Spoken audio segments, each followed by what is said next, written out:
পাক স্পাই জ্যোতি Malhotra YouTube blogging এর আড়ালে পাকিস্তানের হাতে ভারতের গুরুত্বপূর্ণ তথ্য তুলে দিত হরিয়ানার এই মহিলা। পাকিস্তানের হয়ে চরবৃত্তির অভিযোগে গ্রেপ্তার করা হয়েছে এই পাক স্পাইকে। বেশ কয়েকবার পাকিস্তান ছাড়াও নেপাল, ভুটান, বাংলাদেশ, চীন সহ নানা জায়গায় গিয়ে ব্লগিং করেছে সে। তবে সবথেকে গুরুত্বপূর্ণ, এই পাক স্পাই জ্যোতি পৌঁছে গিয়েছিল এ রাজ্যের শিলিগুড়ি করিডর অর্থাৎ চিকেন স্নেকেও। করোনেশন ব্রিজের উপর থেকে ছবি, ভিডিও দেখিয়েছিল সে। এছাড়া আলিপুরদুয়ারের যেখানে ভুটান থেকে রাস্তায় এসে মিশেছে সেখানকার ভিডিও তুলে তার ইউটিউব চ্যানেলে আপলোড করেছিল জ্যোতি। এছাড়া জ্যোতি পৌঁছে গিয়েছিল হাসিমারাতে। এই হাসিমারাতেই রয়েছে ভারতীয় বায়ুসেনার এয়ারবেস। সেখানে মিগ, সুখোই রয়েছে এক স্কোয়াড্রন রাফাল। এই এয়ারবেসের বাইরে থেকে ব্লগিং করার জন্য ভিডিও করেছে সে। এই এয়ারবেসের গেটে কতজন পাহারায় থাকে, এই এয়ারবেসে ঢুকতে কি পরিচয় দেখাতে চাওয়া হয়, এই সব তথ্যই সে পৌঁছে দিয়েছে আইএসআই এর হাতে। আমরা কথা বলেছিলাম ভারতীয় সেনার প্রাক্তন কর্তা কর্নেল দীপ্তাংশু চৌধুরীর সঙ্গে। কি বলেছেন তিনি, শুনুন। মতন মেয়েরা যখন মুভমেন্ট করে এটা ওর নিজের মতে মুভমেন্ট করছে না, ওকে হ্যান্ডলার যেরকম ভাবে বলছে সেরকম ভাবে মুভমেন্ট নয়। হ্যান্ডলার যদি বলে আপনাকে মণিপুর যেতে হবে, মণিপুর যাবে, আপনাকে চায়নায় যেতে হবে, চায়নায় যেতে বাধ্য হবে, এবং এর পুরো খরচাটাই ওর হ্যান্ডলার দেয়। মানে পাকিস্তানের দূতাবাস থেকে যে হ্যান্ডলার কাজ করছিল সে পুরো এর খরচা পাতি রিসোর্সেস এই দিচ্ছিল। ও শুধু ইনফরমেশনের জন্য ওকে ইউজ করা হয়েছে এবং ওকে তৈরি করা হয়েছে। বিগত 2-3 বছর ধরে 2-3 বার পাকিস্তান গেছে, তৈরি করেছে। বিশেষ করে আমরা যেহেতু পশ্চিমবাংলায় বসে এইটা করছি, এই প্রতিবেদনটা করছি, তো মানুষের জানা উচিত যে সে পশ্চিমবাংলায় এসেছিল এবং এখন আর খুব এই রিসেন্টলি এসেছিল, এটা অনেক দিন আগে নয়। এবং কোথায় কোথায় উনি গেছেন হচ্ছে শিলিগুড়ি করিডোর, যেখানে সবচেয়ে সেন্সিটিভ জায়গা। এই নিয়ে বিভিন্ন জায়গা আমরা কথা বলছি এবং পাকিস্তানের আইএসআই, কমপ্লিট আইএসআই যে ইনফ্রাস্ট্রাকচার, এটা বাংলাদেশে এখন ঘোরাঘুরি করছে এবং রংপুর, লালমনিরহাটের আশেপাশে ঘুরছে, যেটা 20 কিলোমিটার দূর। সেখানে অ্যাক্টিভ, জঙ্গি নাশকতার জন্য অ্যাক্টিভ। সেই জায়গায় এই ভদ্রমহিলা চলে গেছে সেই শিলিগুড়িতে করোনেশন ব্রিজ। এই করোনেশন ব্রিজের ওপর তিনি ছবি তুলে পাঠাচ্ছে।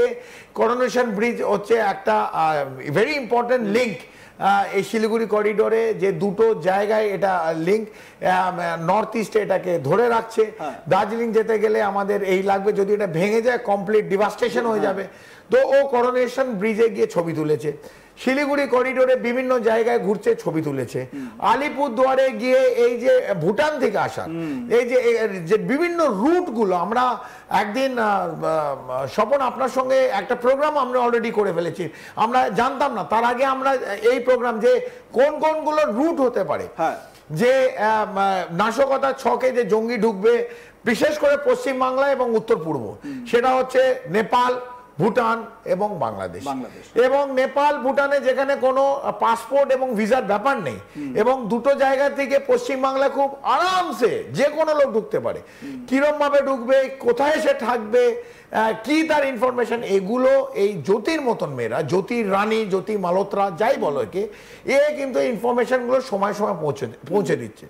তারপর কোথায় এলো হাসিমারা, যেখানে আমাদের বায়ুসেনা ঘাঁটি এবং এখানে আমাদের সুখোই আছে, এখানে আমাদের মিক্স আছে, রাফালও তো আছে। রাফাল আমাদের একটা স্কোয়াড্রন রাফাল আছে। আমি বলতে চাইছিলাম না, তুমি বললে নিশ্চিতভাবে, এটা যদিও এটা পাবলিক ডোমেনে আছে। তো it is a very important air force base. সেই জায়গায় এসছে, ঘাঁটিতে কতগুলো এন্ট্রেন্স আছে তার ছবি, কত লোক থাকে, এই যে এয়ারফোর্স পুলিশ কতজনের একটা টুকরি ওই গেটের সময় গার্ড দেয়, গেটে ঢোকা যায় কি না, গেটে ঢুকলে কি কি চায়, এই সমস্ত জিনিসটা ওই ইনফরমেশন ভায়া ব্লগিং। ও তো দেখাবে শি ইজ এ ব্লগার, তো ও বলবে ইন্ডিয়ান ব্লগার। তো ইন্ডিয়ান ব্লগারকে কেউ সামরিক বাহিনী যে কোনো জায়গাতে, আপনি আর্মি বলুন, নেভি, হয়তো বলবে যে আপনি সরে যান, সেন্সিটিভ এরিয়া ছবি তুলবেন না, কিন্তু ও দূর থেকে তো সবকিছু ছবি তুলতেই পারে। ও তো আর পাকিস্তানি নয়, ও ভিডিও করতেই পারে এবং করেছে সেই জায়গায়। তারপর আমরা যে স্পটগুলো স্বপন আমরা বলেছি সেই একই জায়গাগুলো আমরা আজকে দেখছি আইএসআই এর টার্গেট আছে। জ্যোতিকে দেখো না, এখানে জ্যোতি হচ্ছে একটা মানে একটা হেজি অবজেক্ট। দেখো আইএসআই কোথায় কোথায় টার্গেট করছে। আইএসআই টার্গেট করছে করোনেশন ব্রিজ, আইএসআই টার্গেট করছে হাসিমারা, আইএসআই টার্গেট করছে হাওড়া ব্রিজ, আইএসআই টার্গেট করছে বিবেকানন্দ ব্রিজ, বিবেকানন্দ সেতু। এই সমস্তগুলো কিন্তু আমরাও ডিসকাস করেছি আজ তাক বাংলায় যে কি কি টার্গেট হতে পারে। একইভাবে আজকে এগুলো কিন্তু খুব পরিষ্কার করে জ্যোতির মাধ্যমে এই টার্গেট গুলো উঠে আসছে।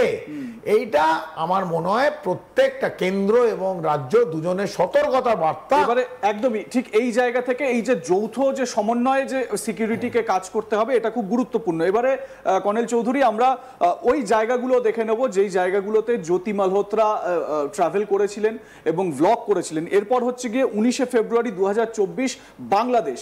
এর সিগনিফিকেন্সটা কি এটাও কিন্তু বোঝানোর মতন রয়েছে। এই যে বাংলাদেশ 19শে ফেব্রুয়ারি 2024 এই সালটাকে মাথায় রাখতে হবে colonel Chowdhury. Very important. 5 August Hasina সরকার উৎখাত হলো, শেখ হাসিনা সাবেক প্রধানমন্ত্রী তিনি তাকে পালিয়ে আসতে হলো এবং তার আগে ভাগে মানে সেটা ছিল 5 অগস্ট মাসের ঘটনা।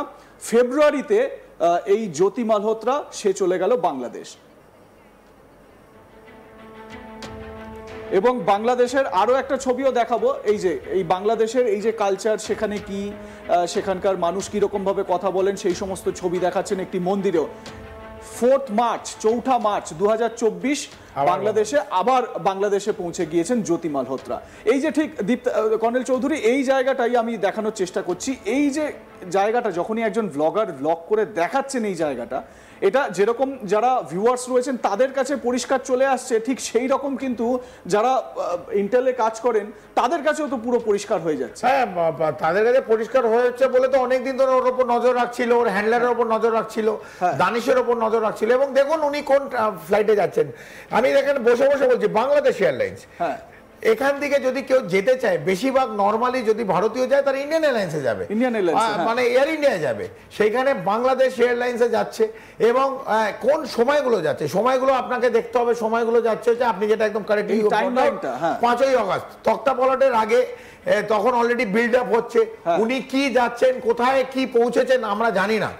তবে যে জায়গাগুলো প্রবলেমেটিক, যে জায়গায় প্রবলেম হচ্ছে সেখানে আমরা এই জ্যোতি রানী অথবা জ্যোতি মালহোত্রাকে দেখতে পাচ্ছি। সে ব্লগার হিসেবে যাচ্ছে, কিন্তু ব্লগার হিসাব আমাদের জন্য ব্লগার, মানে যারা বাইরে দেখছে তাদের জন্য ব্লগার। ওর মাথায় অন্য জিনিস পৌঁছানো হচ্ছে এবং কার কাছে পৌঁছানো হচ্ছে, কি পৌঁছানো হচ্ছে, এই প্রশ্ন বড় প্রশ্নগুলো যারা ওকে ইনভেস্টিগেট করছে তারা পাবে। বেশ, এর পরের ভিডিওটা দেখাই আপনাদের। এটাও খুব ইন্টারেস্টিং একটা বিষয়।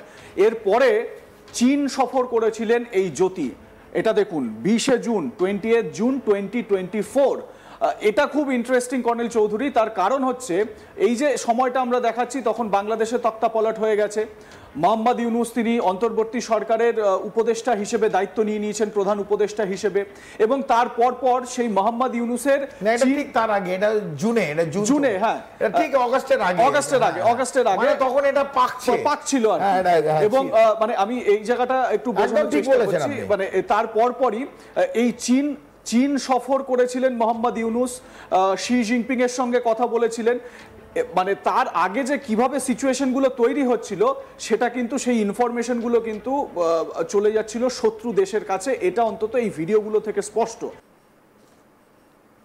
এ বিষয়ে আপনারা কি বলবেন দেখতে থাকুন, জানাতে থাকুন আজ তাক বাংলায়। সাবস্ক্রাইব করুন আমাদের ইউটিউব চ্যানেলটি, বেল আইকন প্রেস করুন নোটিফিকেশন পেতে।